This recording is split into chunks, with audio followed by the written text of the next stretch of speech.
Bitcoin is close to becoming worthless. Let's go.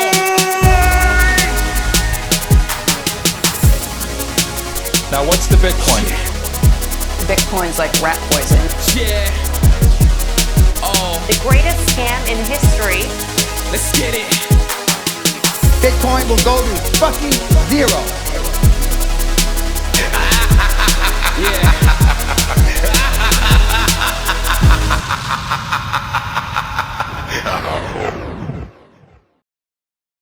Welcome back to all you ungovernable misfits. This episode is with Zach Herbert of Foundation Devices, and it's a Confab episode. These episodes are a chance for me to speak to the people I want to speak to about any topics we want to talk about. We just set a time, choose a drink, and talk. If you want more of a focused discussion on Bitcoin and other freedom tech, you can tune in to the show I do with Bitcoin Q&A, the Bitcoin Brief, and this will be aired every 2 weeks. Or, if you want more mining specific stuff, you can tune in to the Action News show with me and John. Or if you want some more Meshtadel focus, tune in to PMM. Before I jump into the show, I want to say a big thank you to Zach for jumping on the call with me. It's always good to chat to him. And also a big thank you for everything that he's done for Ungovernable Misfits and that the team at Foundation have done for anyone who cares about freedom, privacy, and keeping their Bitcoin secure. If you haven't already checked out the incredible passport, go to foundation.xyz. Once you've gone on the site and taken a look, you're going to be wanting to buy one of these things. Let me tell you why. First up, they have the best team in the Bitcoin space. No question, hands down. Everything they do is fully open source. That matters. They've also made cypherpunk tools for fuckwits. Even I can use this thing with ease and feel secure. It's beautifully designed, and even if you struggle with technology more than me, and that is tough, you can have Bitcoin Q&A hold your hand through the entire process. He will even help you set up a multisig. They really do make the best hardware in the space, and I'm very proud to be working as closely as I do with them. Check them out at foundation.xyz, or Z for you Yanks, or click in the show notes and it will take you straight there using the promo code so you get a discount and they know I'm shilling. One final thing to cover before we jump into the show.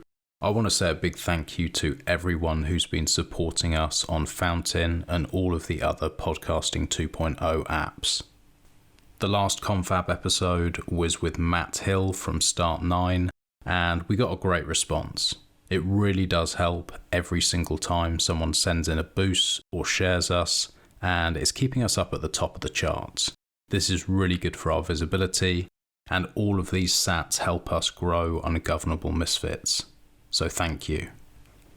I'm going to read the top 10 boosters. Hashlatet with 106,000 sats. Own your sats. Own your server. Heart.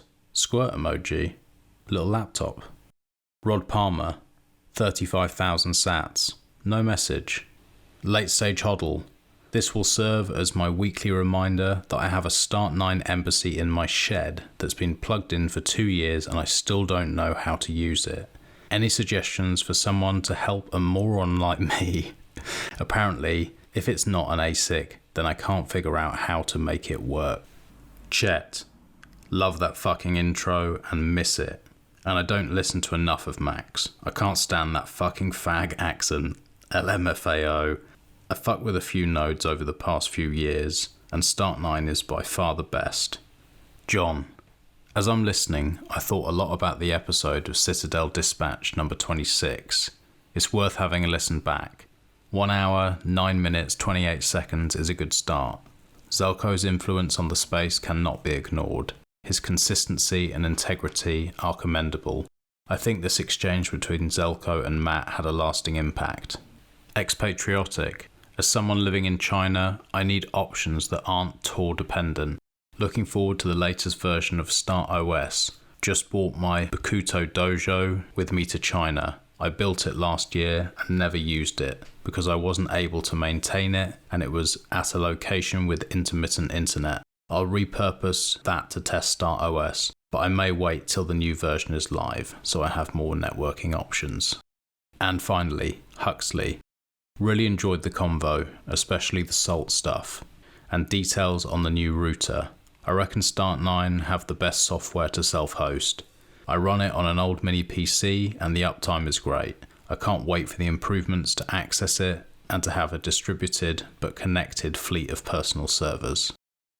Thanks again to all the boosters. I would read you all, but otherwise we'll never get on with the show. I suggest to people who aren't already on Fountain or the other Podcasting 2.0 apps to go and download it. You can read through all the other comments and get involved. Thanks for everything and enjoy the show. Hey mate, how you doing? Good. How you doing? Can you hear me? I have a crappy headphone microphone right now. I forgot to bring my fancy mic with me on this vacation. It is woeful. What are you using? Is it that bad? Oh yeah, terrible. Let me try. Let me try this thing built into the computer.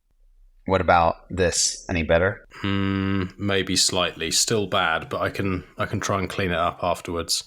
I can do a post edit. That's okay, right. Sounds good. I'm a bit of an autist with all this stuff. Me too.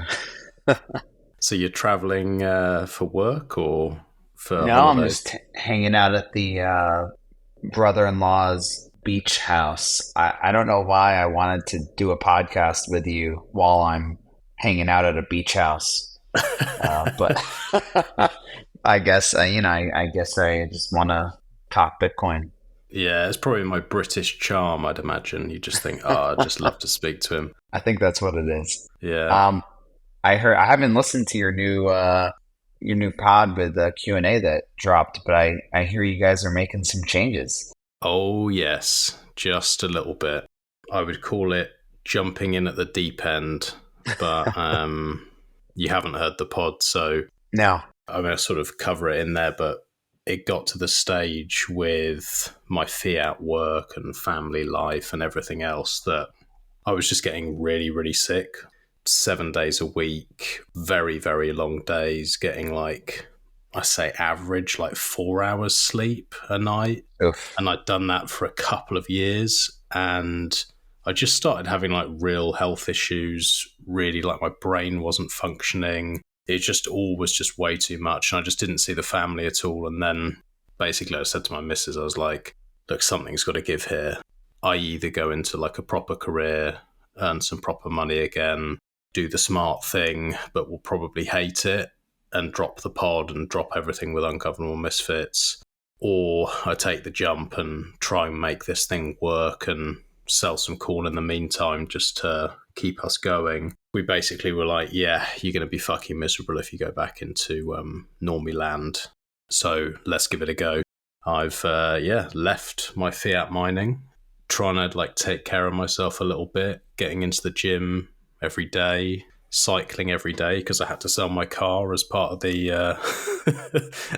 move. Man. So just trying to get a bit fitter mentally, physically, and then all 100% on Ungovernable Misfits to build it up and make it the best it can be. So it's pretty exciting. Me and Q have been talking about doing more than just the monthly show for ages. The same on the mining side, and just being able to have conversations like this is something that I love doing. And so I have a good feeling. And look, at the end of the day, if it doesn't happen, I'll be fine. I get another job or something different. We'll see. Well, I'm excited for you. One of the favorite things that I've been able to do is help rescue Q from his fiat career. Yes. And I hear, by the way, he has a killer home gym. Oh, yeah. Yeah, he has got an incredible home gym. Which is probably why you've seen the state of his calves. That is probably why that guy built like a fucking machine. If I had seen them first, I would have hired him, on the spot. Just for the proof of work. Yeah, well, I have a home gym too. I built that out when we bought a house almost 2 years ago, and it's been the best thing to have that, and the sauna, and we just got our new half cow delivered last week. Bought a second chest freezer. We're all in on this kind of stuff, the raw milk, and I've been pretty crunchy granola for a long time, but I feel like I'm like half out of Bitcoin Twitter and half into health Twitter now. I'm kind of sick of Bitcoin Twitter. I love following all the health Twitter accounts, and I get really bored now with most Bitcoin, related stuff. Me too. Yeah. Yeah. There's so much talk about time preference and like all this kind of stuff that people natter on about. And then it's like, well, if you get sick, there's no amount of money that you can throw at the situation if you get really sick. And also just like quality of life. You just feel better. You invest the time and the money, but it kind of comes back to you, because I've always felt like whenever I've been fit and healthy and like eating well and doing things the right way, I perform better and I do better in the rest of my life anyway. So yeah, it's worth doing. I haven't done the cow thing. That makes me very jealous. Like a whole chest freezer full of beef. That's proper. You actually save a good amount of money by doing it. So you have to shell out, of course, the money up front. But I think overall, it's a pretty good deal. And we actually get it from the Amish. I don't know if you are familiar with the Amish. Yeah. We talk about them on the Meshtadel all the time because amazing.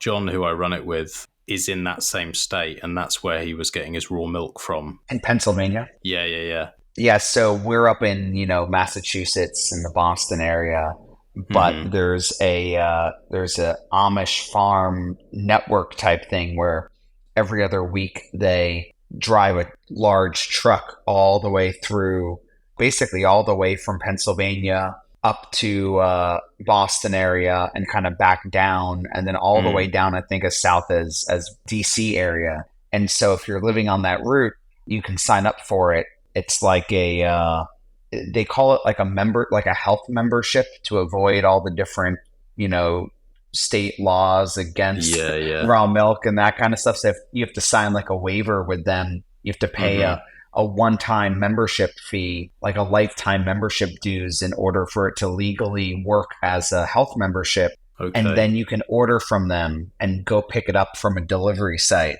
And so it's really nice.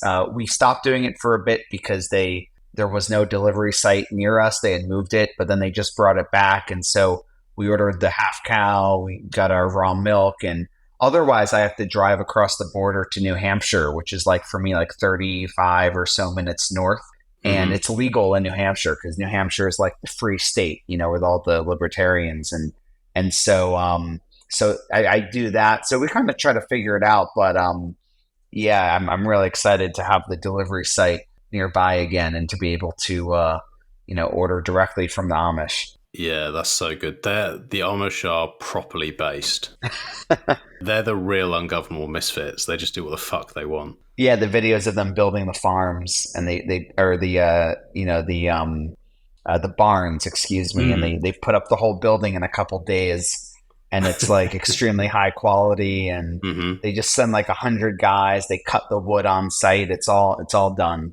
And the videos are incredible to watch. I would highly recommend anyone just search, like Amish barn, and just mesmerized watching the video. The craftsmanship. They don't mess around with technology at all, though, do they? So I assume they're not using any Bitcoin. Is it just cash you have to do with them? So they do use PayPal, actually. But okay. It's interesting. I think that the actual farmer and who runs the whole operation, I've only ever spoken with him on the phone, and so he does do phone calls. But I believe they have someone else who's not Amish in New York area running like the website and the web store for them Okay. and actually sending the emails. I don't think you can communicate with like the farm directly over email, but there does seem to be a phone number. So there has to be like, some level of technology. But that's a great point. Maybe I should try to orange pill them. I think so. I mean, they seem pretty well aligned. They kind of do what they want. They want something that's cash-like. I'm sure they don't like the idea of PayPal. Oh, yeah. And, it just has to be approached in the right way. Like, if it's like the typical, we're going to orange pill them and tell them all this boring shit about Bitcoin, they're going to be really put off. But if it's done the proper way, I feel like it'd be a good alignment. And that's something that's put me off buying beef from farmers and stuff is I only have my Bitcoin. It's like my only income. So I end up always doing like Aldi, which isn't ideal. Like there's better quality meat, but I can do bit refill. I can buy my meat from Aldi and that works quite nicely. But if there was a decent farmer that I could buy that and raw milk from, I'd definitely be doing it. That makes sense. I think for the Amish, or just for this kind of farm delivery service, the idea of reducing their fees, eliminating the risk of chargebacks for crazy customers is probably, a good way to approach it. But even more than that, it's probably a great way to say this is essentially marketing towards a very philosophically aligned audience that could significantly grow the customer base. Because one of the things they struggle with, especially going into my area in the Boston area, they had killed the delivery site because they just weren't getting enough business because it's really hard for them to get the word out. But you got a really nice crossover now of the Bitcoin folks that want to be able to buy directly from farmers like this.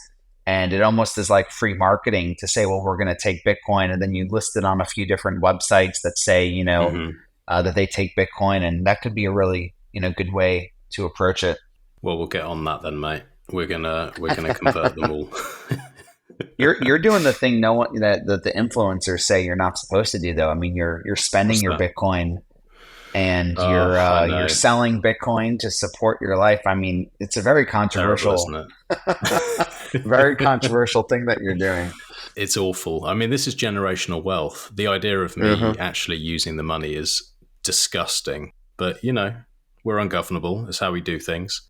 A, is what it's supposed to be for, and B, time is actually scarce. And like I've really realized that now with like having a few like illnesses and also like having kids. I'm just like, you know what? Fuck it. I just want to actually do the stuff I want to do because I genuinely like, you don't know how long you're going to be around. And yeah, it's an incredible thing, Bitcoin.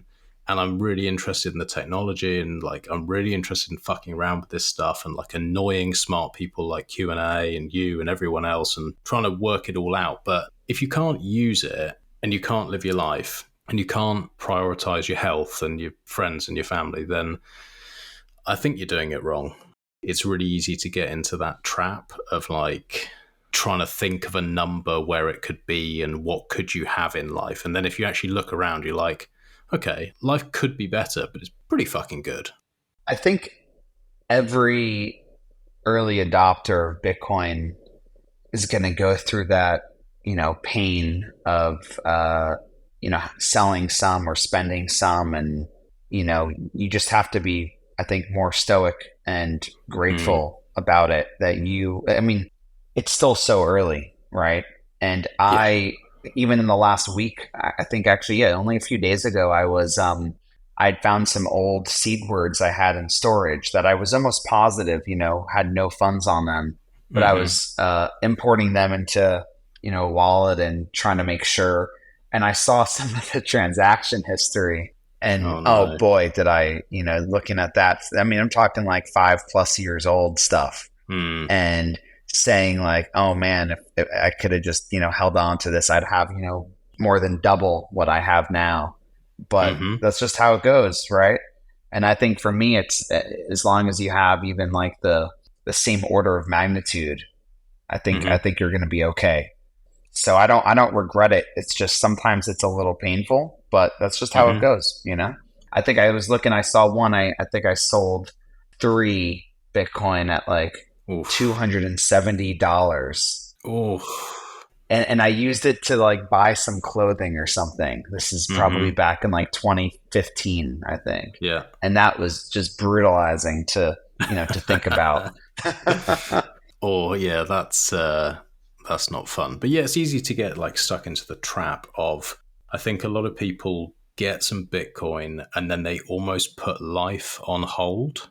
And I think I've been guilty of this to some extent myself. I put my art and creation stuff on hold because I was so interested in Bitcoin. Then I put all my money and everything that I could into it and didn't pursue other businesses and ideas that I otherwise would have. And then it's easy to get into that trap of like, oh, I don't want to spend anything because I can't do anything that's going to outperform this thing. And then if you think like that, even though it might be right, like, it could be correct, but it's like, if you think like that, you're kind of like shorting yourself, which is a weird thing to do. Yes, that makes sense. And I feel exactly the same way because, I mean, we bought a house a couple of years ago now, and then, got married several months afterwards. And there's so much advice that I see on Twitter about, rent, don't buy, never sell your Bitcoin, just wait a few years. And for me, I just wanted the stability of, owning a home, of knowing that I wouldn't have to move in a year or 2 years, having to deal with landlords and rent, knowing that I was going to be getting married, the following year, and wanting to just to have that stability, have a place for my chest freezers and, building a gym and, installing the reverse osmosis with the remineralization in the kitchen. And, you can't do that if you rent largely. You can do maybe a little of it, right? But I just had these goals, right? I wanted to have the fancy home networking set up and the security cameras and, all this cool stuff hosted, at home. And for me, it was a no-brainer that, I wanted to buy something, but I did have to sell some Bitcoin for that as well. And I don't regret it at all because, it's just a technology, right? You should be using it to obtain what you want from life. And you should not feel bad about using it to do that. That's what it's there for. You wanted a home, not somewhere to stay. Yes. And that's kind of where I am now, is like, I was involved in property. I sold my properties off. I bought Bitcoin. Financially, it was a good decision. Financially, it's best to rent at the moment. But it's fucking annoying for like all those reasons that you're mentioning. Like, there's stuff I want to do, but I'm like, if I do it, then actually it's not going to be worth it because it's not my house. And even if I, and I might not even be allowed to do it. And then it like never really feels like home because you have inspections and you might not actually be able to stay here. And so, yeah, I definitely, like, if we get into a position where we can, then I think that's something that we'll do and build it in the way that we want and make it a home. Like all the things we talk about in the Meshtadel in terms of like permaculture and like growing produce and being smart about the way that you have your house set up to make it the most enjoyable and healthy place for your family. That's something that's like an enjoyable thing to do. It's almost like a hobby, making the home that way. So it's definitely on the list. Yeah, I mean, I couldn't agree more. Yeah, well, all you Bitcoiners who are listening and maybe you're wrapped up in these ideas, maybe do back yourself and don't be so scared to do anything because you might see a pump. I don't know if we ever talked about this from early on, but I mean, even like when we started this company back in, when was it? I guess March of 2020 was when we started, right when COVID started. We were already running out of money by the beginning of the following year in Q1 of 2021. And we were going to start trying to raise like our first real funding round. Before that, we had just raised some money from angel investors and like very small, funds, just over $500,000 in 2020. And I wanted to make sure that the company was, in a position of strength and don't want to go into an attempt to fundraise with, almost $0 in the bank account, because then you can be taken advantage of. And so I signed up for Unchained, and I took out, the Bitcoin back loan, and I loaned the company $100,000. And I was so scared, because if something didn't work out, you just lose all the Bitcoin, right? I wouldn't have been able to pay back the loan. It's like a double loan. I loaned the company and then, took out a loan to do it. So, yeah. But you got to do stuff like that, right? Because you got to have the confidence in yourself, and it's okay, right? Like that's the whole point. You're supposed to do things like that. Well, following your dreams. Right. We'd be in a much worse situation if you hadn't made that decision. Me and Q and a lot of people off air sort of talk about this. Like, there's so much fucking nonsense out in the space. Yeah. Having something that is usable and accessible and doesn't look like a piece of shit. If you die, then your missus can still actually use it. All of those things. Yeah, okay, there are some other companies out there that do some stuff that's kind of okay, but then they either spy on you or lie to you or sell your data or leak your data or do all this other stupid fucking shit you expect of the fiat world but not of the Bitcoin world. And so if people don't take these leaps, if people don't say, oh, look, I want to build something, I think it's needed, what's the Bitcoin space going to be like? And that's kind of what I've got to with Ungovernable Misfits, is like, I don't like most of what I see out there. There's some stuff that's okay, but most of the time I'm like pretty disgusted by the way that people behave in this space, especially people who are like telling people that they care about freedom and changing the world, and they couldn't be more fiat if they tried. So if you want something changed, you've got to fucking do it yourself. Is it Michael Jackson?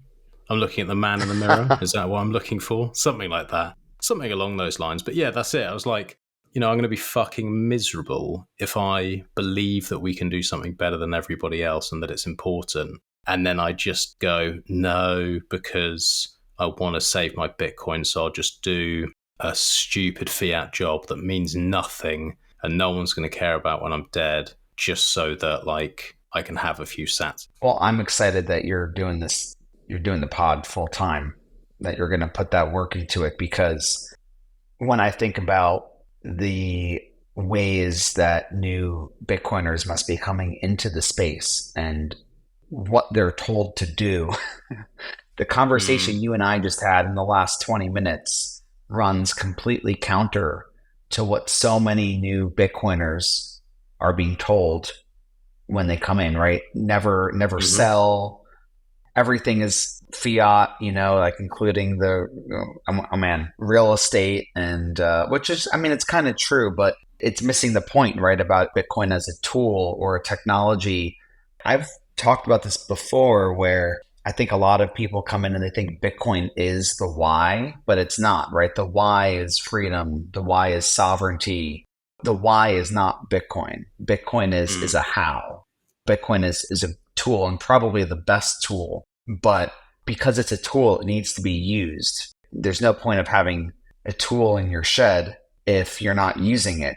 I really hope that you just blow this thing up, because I would love for all these new Bitcoiners, especially if, we're in the typical market cycle and bull market and millions of people coming in, I would love for them to learn from you and your guests, and not, some of the other, typical sources. Yeah, we're going to absolutely smash it in terms of work rate and just non-stop putting out shows and quality and just stepping everything up.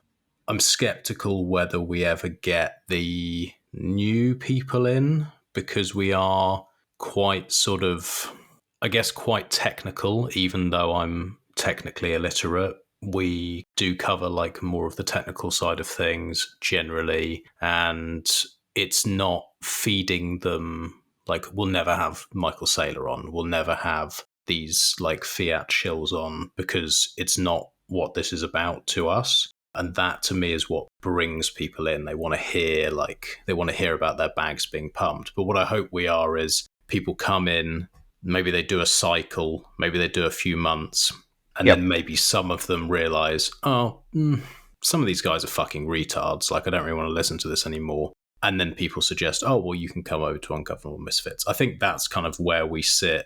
And also just to be the people who say, well, we're not going to yield and just say stuff that we don't believe in, even if it's like the cool, in-crowdy, trendy thing that gets you into the like backstage conference things and the steak dinners. And we don't care about being popular. We don't care about being parts of these groups. And I think that's something that sets us apart, because we don't care about saying fuck you or calling people out who are doing stupid shit in the Bitcoin space or lying, because we just don't think it's good enough. And there's a lot of it. Endless. Well, I was messaging you about something I wanted to talk about with regard to the dark Skippy stuff, which I'm sure you've heard about. Mm-hmm. I'm curious what you've heard about it, because all of a sudden it was everywhere in the last, few weeks. Well, I am lucky enough to have only really heard bits from Q and a few others who are more reasonable people. I turned off all my other podcast feeds over the last few weeks as I've transitioned away from my fiat mining and been focusing on the show. So I haven't been listening to others. But my understanding from the little bits I've seen is that there's been, as far as I can tell, a massive overreaction.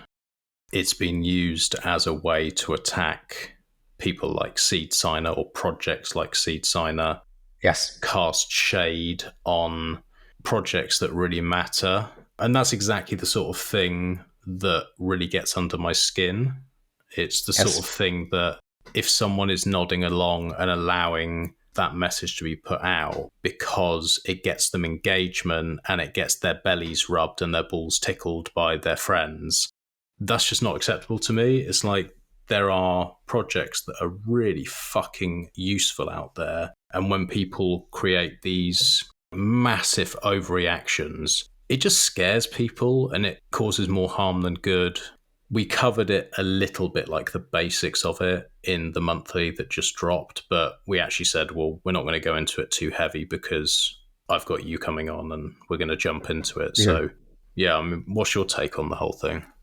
I think there's so many different angles here, and there's a lot to unpack. For those who are not familiar with it, though I think everyone's probably seen something, at least on Twitter, about dark Skippy.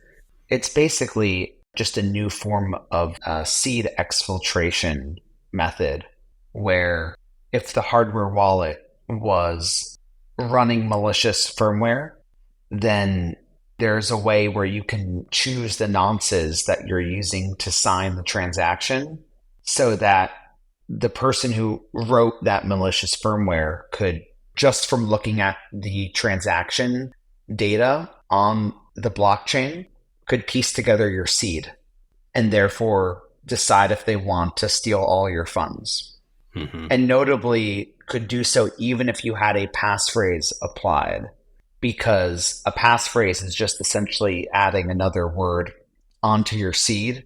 And so it basically just exfils the private key, I think, is a very succinct explanation of this attack. And I don't think we even need to get more technical than that. It's just a new form of, a seed exfiltration kind of attack against hardware wallets. Now, I think my biggest complaint with it is that, as you said, it's being used to justify or attack specific projects or devices, namely Seed Signer, but it's also being used to advertise the couple devices that have built protections against it. And it's actually more complicated to build protections against it for things like an air-gapped device.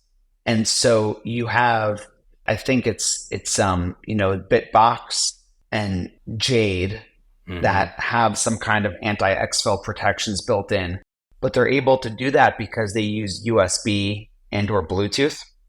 And then you have this explosion of different perspectives on Twitter.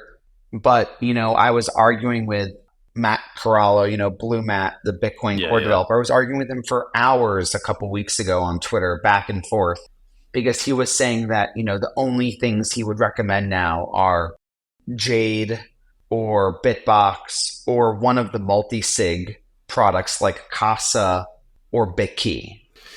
And you know how I feel about BitKey being a nightmare of a project in so many different ways. And I have nothing bad to say about, the Bitbox guys, of course. And, I don't really have anything bad to say about Jade, except that it uses this really weird, cloud-based PIN protection. But that's the wrong kind of message, from a Bitcoin core developer. And there's just been so much FUD about this type of attack. And I think it's broken what is like a core rule amongst hardware wallet makers, which is if there's a vulnerability, do not inflate it, do not spread FUD about it. And if it's a real vulnerability, then report it to the devices that are impacted, but never embellish or exaggerate the effects of it. And I think what's happened here is that everyone's forgotten that in order for this attack to work, you have to have firmware that is malicious. And if you have firmware that is malicious, there are so many other ways that it could get your seed or screw you in some way. Yeah. So this is just one of many, I was arguing in this on Twitter, and I was just making up new kinds of attacks on the fly of ways that, you could steal someone's Bitcoin, if you have malicious firmware. And so everyone seems to have forgotten that. And they've all just latched on to spreading a lot of fear about this attack, which is just yet another exfil attack. Yes, it's very interesting to read about and to think about, how can we mitigate this? But it was so overblown, and I do feel like it's broken like that cardinal rule where you're not supposed to, make up or exaggerate these attacks, then use it to try to, market your device against someone else's device. Well, fear sells. It's engagement, and then people tied to projects and not reporting honestly because either they have financial gains to be made or social gains to be made.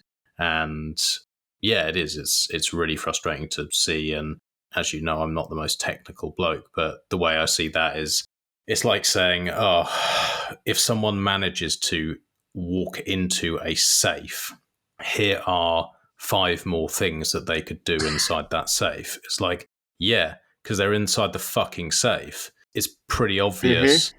They could set everything alight. They could do this. They could do that. It's like, yeah, you don't give physical access to these devices in an ideal world. That wouldn't be wise. From what I understand, if you have a secure element, then that is actually going to check the signatures anyway to make sure that the software that you're using or running is not malicious, and therefore that would mitigate it anyway. And to be belt and braces, you should really be verifying software yourself.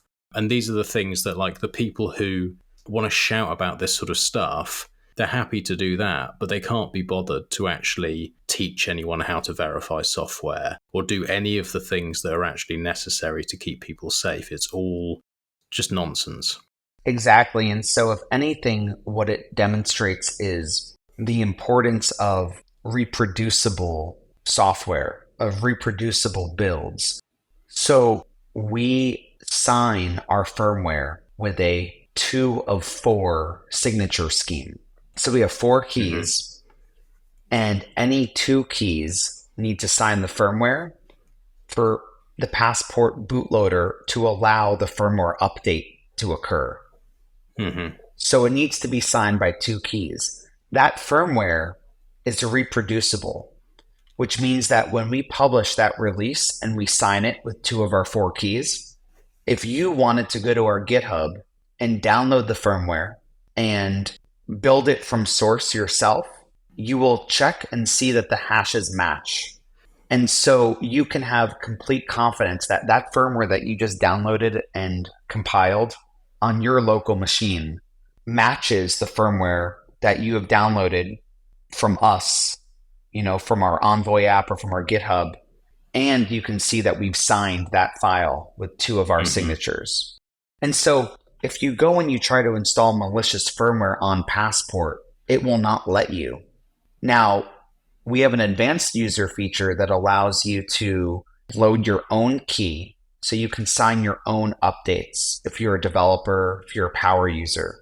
But by default, we do not let you install unsigned firmware. And so you would have to get physical possession of the device. You would have to rip the device apart. You'd have to rip chips like off the board. You'd have to go through all these lengths in order to attempt to try to do it. And you're right that the secure element can add protections against that.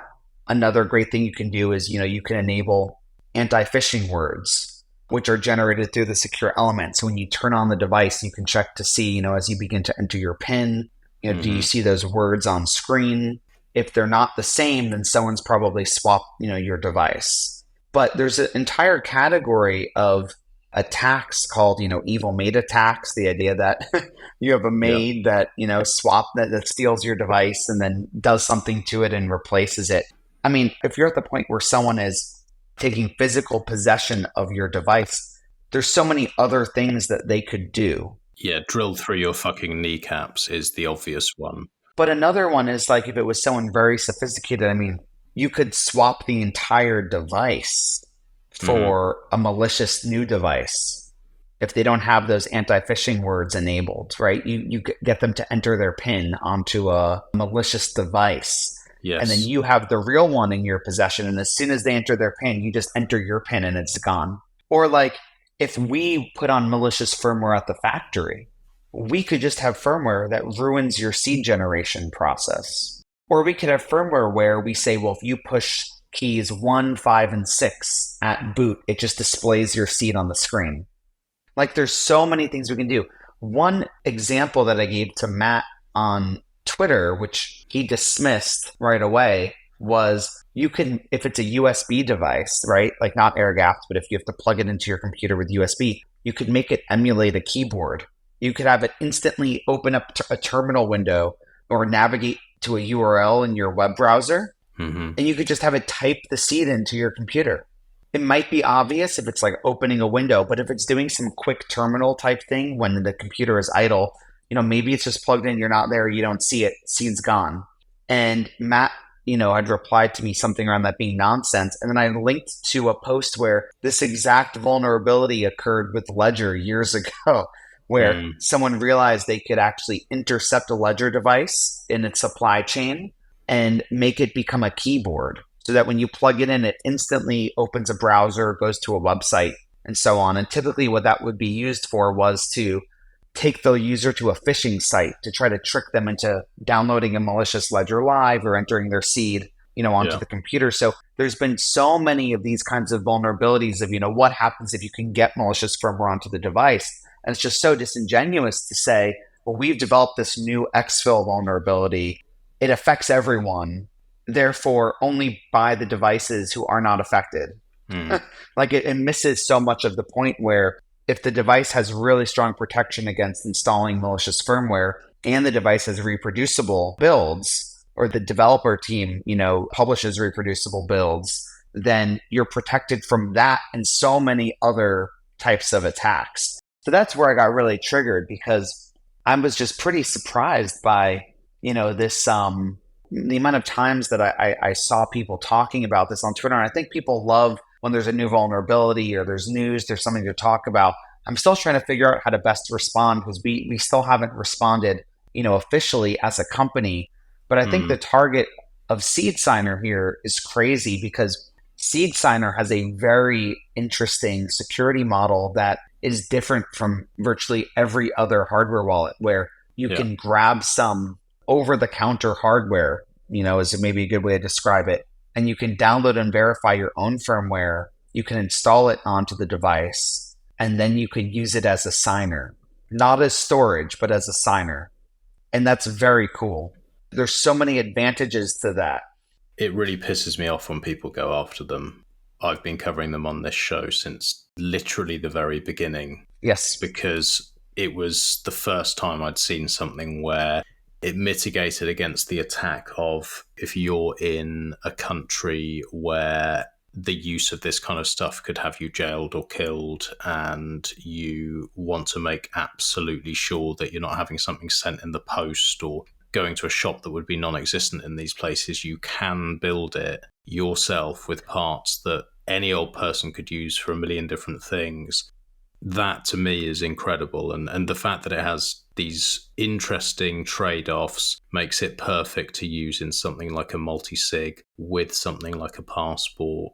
There's just so many things that you can do with these, and it's frustrating to see them get attacked when they're making this possible for people who really probably shouldn't be buying a hardware wallet. And otherwise, they're risking potentially their lives. So it is annoying, but it's kind of expected at this point. I'm actually going to have Seed Signer on in the next couple of weeks to talk through some of this stuff. But I had a question on the reproducible builds. Sure. Which you could probably answer. So when you were going through that, you were saying you have these 4 keys, and as long as 2 people from Foundation sign, that firmware will be accepted by the device, and that everything is reproducible. Obviously, I'm like, okay, that's cool, it's reproducible. Somebody could do that, but obviously that somebody's not me. I'm never going to make that from scratch. That's just not something I'm ever going to do. Is there either a list of people who go through and recreate these reproducible builds and check them so that people could, for example, like if somehow you and one other person in Foundation had been compromised and then that software went out, I'd always wait to use software anyway for quite a long time to do any updates. But if then, say someone like Craig Raw then goes, yeah, that's good, I've checked it, I'm going to be like, yeah, I trust that then. Is there something like that is happening, or some sort of software that does it that is separate from the teams? There's a website called Wallet Scrutiny. Oh, okay. That many people hate, which is probably good. Yeah. They're hated by NVK, but they're also hated by the Samurai guys. Okay. So you got this one website with people that, different parties who hate each other also hate. That's every time a new build comes out for all these different wallets, they download it, they build it from source, and they tell you if it's still reproducible. Okay. So that's interesting. So if you put out an update, I can go on there and I can check and see that they've done it as well. And then it's an independent, like, third party who is checking these things. So that's like, exactly, again, belt and braces. So really what you're saying is, if I want to update my passport, I'm going to look on there, I'm going to check the signatures myself, be like, right, that's cool. Then the device is going to check them as well. And it's like, okay, yeah, 2 people from the team have signed this. So I'm like, okay, I'm pretty confident with that then. It's very unlikely that anything is going to go wrong in this process. But if I wanted to really triple check, then because it's reproducible, I can check on the website that you just said, and they will have done it as well. So unless 2 of the people in your team are compromised and that other team is somehow also compromised for that same bit of software, then it's fine. And everything past that is kind of wishy-washy theatre. Right, and that's separate from checking the code on GitHub to make sure that there's nothing malicious in the code. All that's doing is saying, we're attesting that this firmware file that you're about to install matches the code that's on GitHub. Yep. So you have Wallet Scrutiny that says, yes, we ran through it, we built it from source, we confirm it's reproducible. That means that we confirm that, the firmware file download that we provide through our Envoy app or directly from, our support website matches what would happen if you went to our GitHub, you downloaded the full repo, and then you compiled it. So that does not say that we haven't made some malicious change to the actual code on GitHub. Good point. But of course, all of that is also out in the open. That's the beauty of open source, software. And I think by now, if a main hardware wallet, was to, it would be caught at some point. Yeah. If they were to make malicious GitHub commits, and you could probably try to be really clever and do it over years. But I think it would probably be caught, at some point. So there's an element of trust to it. But there's also a huge component of, well, all this is out in the open. And so I think, yes, everything has flaws, but I think that open source process of publishing code, having all the code be in the open, taking great steps to ensure that the code is reproducible so that others can check it is just so important. And it is actually harder to make it reproducible. The reason is because there's, code has all these dependencies. And there's all these different versions of all these dependencies. So you might have Python on your computer, but it might be a different version than Python on my computer. And so when the thing is ultimately compiled, the code, it's totally possible that there's something, it does the exact same thing, but the exact file, like the exact bytes, maybe there's something slightly different, and then the hashes don't match. And so we've had it multiple times where wallet scrutiny or someone else, or we tested internally before we published the firmware across multiple devices. We build it on different devices, different machines, and the hashes don't match, and we have to figure out why that is. And maybe we have to say, well, essentially we provide instructions in our firmware repo for anyone who wants to build it from source so that they can reproduce our build. And there's been a few times where wallet scrutiny tries and it doesn't match. And then we move as fast as we can to make sure that we understand why. And then we make sure that we give them instructions to get it to match or update our process. And I think why a lot of people don't like them is because you get called out for it. if it doesn't match, if it's not reproducible. And you can imagine like NVK getting pretty pissed off that, they're saying he failed the reproducibility, and he's saying, well, they just didn't follow my instructions. I think the humble approach is, well, then our instructions weren't good enough, right? Or there was something wrong with our instructions. So that's kind of the philosophy that we have. And our view is if wallet scrutiny can, download our firmware, file the instructions and build it, and it's reproducible, then other people, other experts, other technical folks can also do that. Is this something that AI could ever do? Could you ever have an AI that could reproduce these builds following instructions if the instructions are laid out in a certain way? So you could have different AIs on different servers all checking software that comes out? I think you can. And it's actually kind of funny you said that, because I've been thinking a lot about some of that stuff recently. And we've been having some conversations internally about, what kind of services we can offer.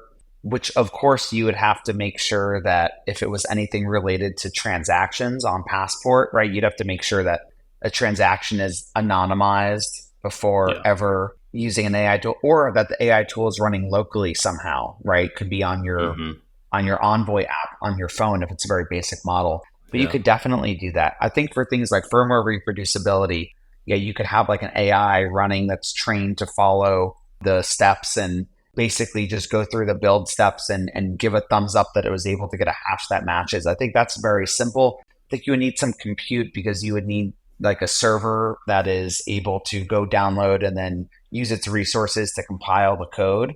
But you could definitely do that. But I've been thinking more about even complex unsolved problems right now in the industry.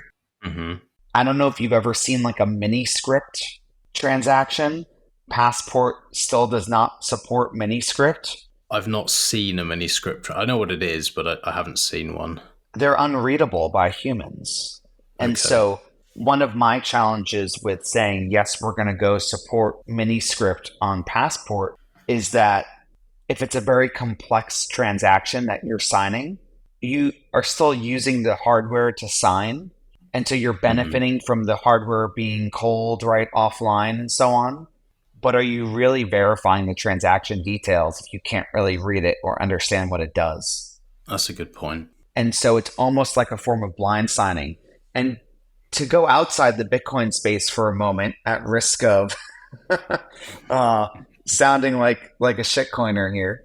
Though I don't even like that word because I'm sure you and I would agree something like Monero, right, is an amazing tool. We would agree on But that.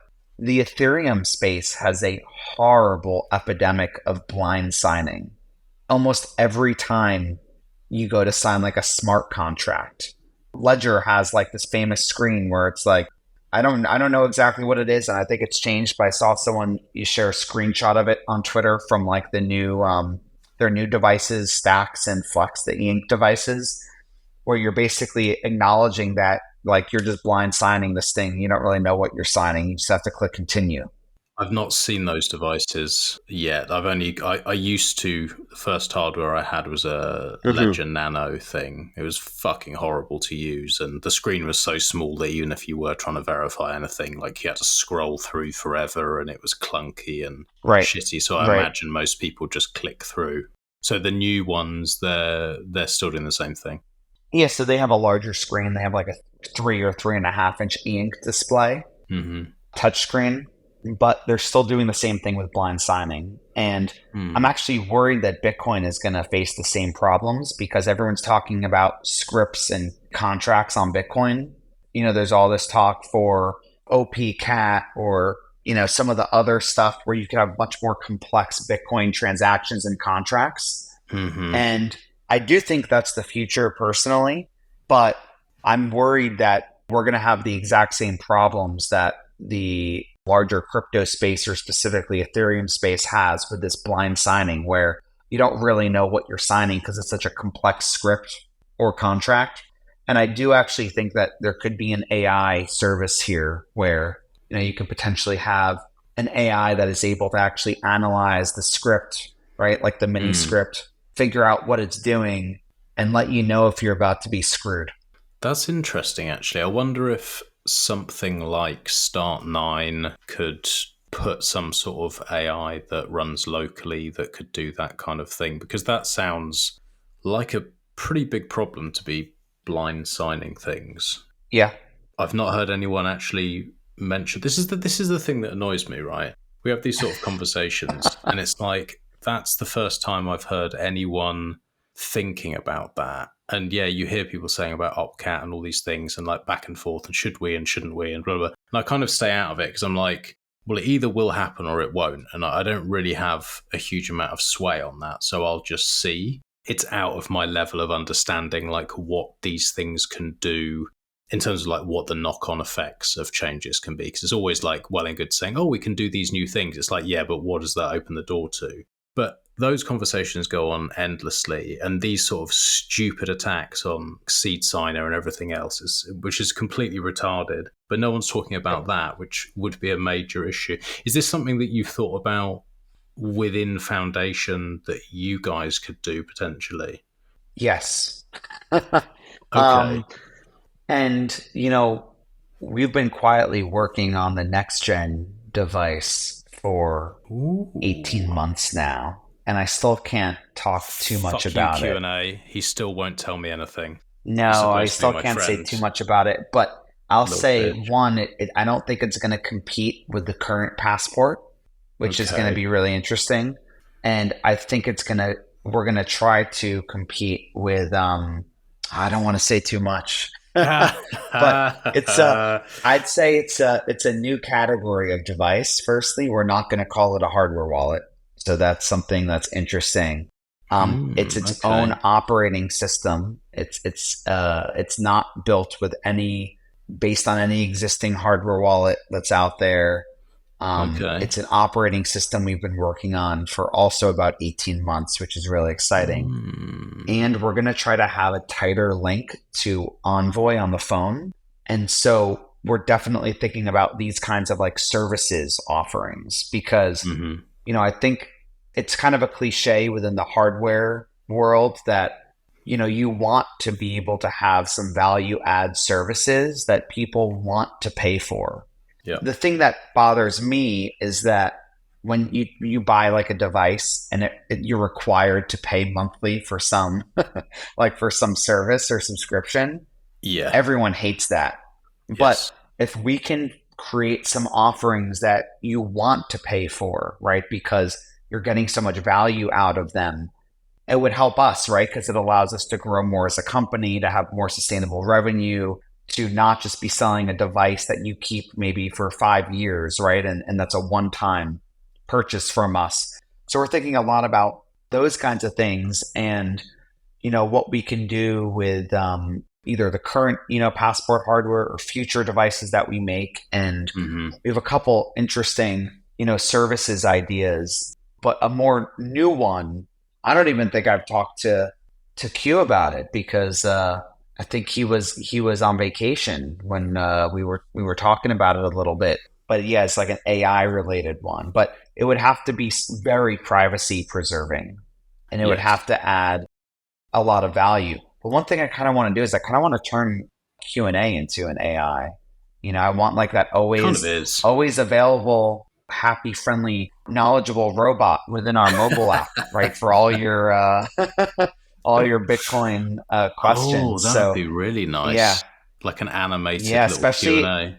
Especially if it can access all of your transaction data without, wrecking your privacy, because it's like on device, or at least some of it, is on running on your phone, because your transaction data is already on your Envoy app, right? If you're using Envoy. Yeah. And then you could ask it even questions about what you've done, right? Or you could ask it anything. And so I'm really interested in that kind of stuff. And, I would love to do something there, but that would be probably sometime next year. But yeah, we think a lot about, about this kind of stuff. It makes sense, because I've often thought that. I'm like, being a hardware manufacturer is a pretty tough business, it seems, especially when you're, as you said, making stuff that people will most likely keep for 3-5 years, that kind of thing. Unless you're just pushing out devices with like, oh, we're now doing an orange one, or like pointless shit like that, just to sell more stuff, because people might go, oh, that's cool. We always say on the show is like, get some hardware that you understand, use it regularly. Don't keep changing and fucking around and flipping to the newest thing all the time, because that's where mistakes are made. Just get comfortable and practice. With that in mind, it's like, how many passports is one person going to buy from you? Okay, they might do like one and then one as a backup. They might do 3 or 5 because they're doing a multisig, which me and Q&A just covered that you guys are going to be doing that. And like, he's going to do some little robot hand holding, which I think is really cool. Yes. But I guess that's kind of probably the limit. They buy them and then that's it for 3 to 5 years. So those kind of services really do make sense, because people do want stuff that makes their life easier. And this stuff can be a little bit complicated, and it's crucial. Like, it's vital that people get it right. So yeah, I like that. That's a good idea. It's funny, amongst the hardware wallet industry, there's been very few attempts at services, which is crazy, because if you think about, Apple with the iPhone, let's say, almost every iPhone user is paying for some service. Usually it's like iCloud, where they're paying for more storage space. Or now they're getting sold kind of tangential things, right? Like there's fitness and TV and games. But for most people, it's iCloud, because they find so much value in being able to back up everything on their iPhone. Oh, yeah. And it's an amazing service, right? That you could get these instant backups, and if you lose your iPhone, you just have everything re-downloaded to it. And now, I mean, you can even make it end-to-end encrypted. You can opt into their, I forgot exactly what it's called, but something like advanced security, and it's all end-to-end encrypted, every single thing. And that's incredible. And, within the hardware wallet, or even just Bitcoin or related hardware world, there's very few services. There's one business model that works, which is the ability to buy Bitcoin or buy crypto from within the companion application. And we recently added that as well. Yeah, I saw that. And we have some alternative peer-to-peer, options, and ATM map and Azteco voucher. So we're trying to balance it out, right? But, Ledger, Trezor, And most of the others that have an app, they allow you to buy or swap crypto. So that's a pretty sustainable business model. Otherwise, there's only one other service that I can think of, which has been a complete and total shit show of a disaster, right? Which is Ledger Recover. One? Oh my God, Yep. yeah. And that's the only other service that's been attempted, I think. And, I bought these new Ledger devices, the Stacks and the Flex for the company. We pre-ordered the Stacks, which is that, 3.5-inch e-ink device that was designed by Tony Fadell, who made the iPod and Nest. And they made a huge deal of him making that, and they pre-sold it. It took 1.5 years to ship from pre-orders. They had these horrible delays, and it's just, there's so many upset customers, and it was $279, and they raised it to $399 last month at the conference. So the thing's been a mess of a product for them. But the thing that really stood out to me was on the onboarding, they still have 24-word seeds, even though pretty much everyone has migrated to 12. We had put out a really good blog post last year about why 12 words basically offer the same security as 24. I read it. Do you know what's disgusting though? And I actually feel bad for myself and my stupid little brain. I read it. I was like, yep, that makes sense. It's pretty damn secure. And I still just can't get over. I still, every single time I make a new seed, I have to do 24. I have to do a passphrase on top of that. It's just something ingrained in me where I'm like, 12 is less, not as good. Well, it's okay. You're Special. You're allowed to opt into that, right? But I think with Ledger, what it felt like was the whole onboarding experience with seeds felt as clunky as possible. Like they had this big screen, but they show you one word at a time, and then they make you verify one word at a time. And then the whole time in the app, they're pushing a free trial of Ledger Recover. And so I think what happened is I think they intentionally made the whole seed backup and onboarding process as difficult as possible so that most people would just opt into this Ledger Recover service where they ask for your driver's license, they take your seed, they split it up, and they send it through their app to 3 different custodians, basically custodial providers. And to get your money back or your seed back, you need the KYC basically, and it's tied to your identity. And they're really pushing that in Ledger Live, during the onboarding process, and it kills me. And I'm sitting here thinking, for a while, like the only services that people are doing, that companies are doing, are either buy crypto in the app, or this horrible attempt at like a backup service. But I also understand from their perspective why they wanted to do it, right? Because they want that monthly recurring revenue. And they also want to make it actually easier for completely new users to get their hardware wallet and be quickly set up without having to write words down, on a piece of paper. And so I really understand it. Like I understand the reason why they want to do it. I understand the business model reason, right, to get the subscriptions. But what they ended up doing was just horrific. And the market, knew that, right? And there was this incredible reaction to it, as soon as it was announced. Or actually, it was leaked by mistake and then announced. And we're thinking very deeply, and we will have some cool offerings about, how do we fix that same problem of the onboarding, and then also allow users to sign up for like an optional service that makes it even easier, but crucially does so in a fully privacy preserving and sovereign way. So I'm sure when we announce all that stuff and we announce new devices and everything, I'm sure I'll be on here, shilling it to you and trying to convince you why it's designed in the right way. And you're going to say, just shut up. I'm going to keep using my 24-word seeds, buried underground. Keep it simple. I really don't like fucking around and changing stuff too much. It scares me, and I think it should scare people. Things will change. I think it's like some of it's like the old school, I came in and was taught a certain way. This is how you do it.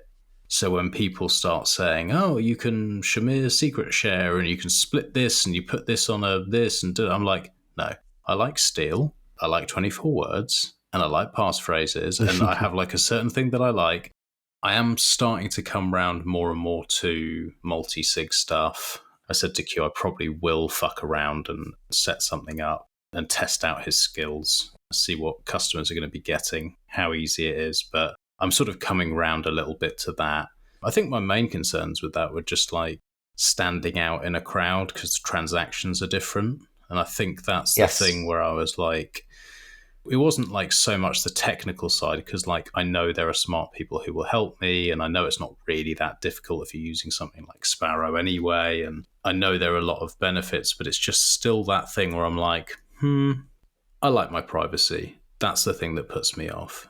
Yeah, I think multisig makes a lot of sense right now in its current form for organizations or multiple users where you need multiple people to sign a transaction. And the trade-off, of course, is an on-chain footprint and higher transaction fees. That's going to be changing with Frost and maybe some other new technologies, but specifically Frost is pretty cool because you can have no different on-chain footprint and the same fees that you would get from a single sig transaction, and you can make changes to that multisig quorum without having to sweep your funds. And that's where I think things will go. And I think when that's a little bit more mainstream, you'll probably see some products. It's like one wallet using it now, isn't it? We covered it, I think, on last monthly. Who was it who did it? Is it Cake who did it? Or was it Stack? No, so the Cake did silent payments. They did silent payments. Who did Frost? There's like one person who had implemented it. I'm honestly not sure. We did cover it, but I think it's like literally one wallet that has it at the moment. But yeah, I think you're absolutely right. Like once that isn't an issue and you can hide in a bigger crowd and the fees are different, it makes sense pretty much for everyone. Yes. And then it would also be essentially free for us to do cool things like you have a key on Envoy, you have a key on Passport. It's just always a multisig. And then if someone steals your hardware wallet, they don't have your phone, so your funds are still protected. There's some downsides there, right? Like if you lose access to that Envoy key, but maybe you have a third key sitting somewhere that's recovery and you can do that pretty well. And then all of a sudden you have downsides to doing it, but you have a lot more security. My biggest downside with multisig today, especially the way it's implemented with some of these multisig services, like the 2 of 3 multisig offerings, of which there's a few different providers, is that they treat the keys as disposable. And so if you lose one of the keys in your setup, one of the signers, no problem. We'll just bring in a new signer. We'll create a new 2 of 3 multisig and we'll sweep your funds from the old multisig to the new multisig. Sweeping funds is probably the most horrible thing you can do for your on-chain footprint because all of your UTXOs get commingled and then you get this big fee. And if you want to do individual, if you want to move your UTXOs individually, the fees can be astronomical. Yeah. Right, and so that's just what these services say to do, right? You lose a signer, no problem, just sweep your funds. And to me and to I think the company, that's like an untenable ask. And so especially we put so much work into the coin control features of Envoy with tagging and making notes for your transaction. As soon as we feel comfortable that we can do something without all those, penalties or trade-offs, I think we'll do it. But until then, I'm still an advocate of a single sig as well. I have a request for Envoy, please. Sure. Yeah, go ahead. Is it possible to have, when I'm labeling transactions, to have more characters than I currently have? Because I don't know if it's just the way I label or not, but I often have to shorten things to a point where it doesn't really, I know it makes sense to me now, but then when I go back in 6 months, it doesn't really make sense. So I do a second backup on Sparrow and I write things out properly on Sparrow. because Interesting. I don't know what the character length is, but it's like if I wanted to write, for example, sent from Q&A for I want to write beers, I can only write B. So then I'm like, how do I rewrite this? And so I don't know if it's like you might be like, oh, you just can't do it, but it would just be a nice. Are you referring to the tags where you can kind of have like folders for your UTXOs, No. or are you referring to the notes field where you're actually making a note for a transaction? Yeah, on that first page where you'd have like incoming transactions and like a list in sort of date order. In there, if I was to actually put a note on that transaction, not in the what do you call it? It's not folder. You call it. We call it tagging tags. coins, or Yeah, that's it. Yeah, I think the tags maybe doesn't have such a character limit. I can't remember, but it's happened a few times on the other bit, and I've been like, and then I go over to Sparrow and I write it on there as well, just so I have it. We'll have Q&A follow up with you on that. We'll see if he's listening. I'm not going to say anything to him. Yeah, making work for him now. Yeah, I'm going to say, Q, we got a to-do list item for you in the pod. You get to listen to my voice for a whole hour 20 to find it. Good. I got to wrap up though. Well, yeah, you've got things to do. It's been good to catch up though. I like that we got to talk about some sort of health and wellness stuff as well. That was nice. Yeah, I'd love to join you for that at any time too. I know you have some of these other pods. You talk about that stuff. I should just start posting about that stuff on Twitter, right? You should, yeah. I should become a health influencer. It's much more interesting than a lot of the other stuff that's going on, and we'll definitely do some of those, especially now I'm trying to get into my health and fitness, and I need to bug you about water and putting these filters in and all these kind of things, because I'm going down all these rabbit holes. So we'll definitely do that, mate.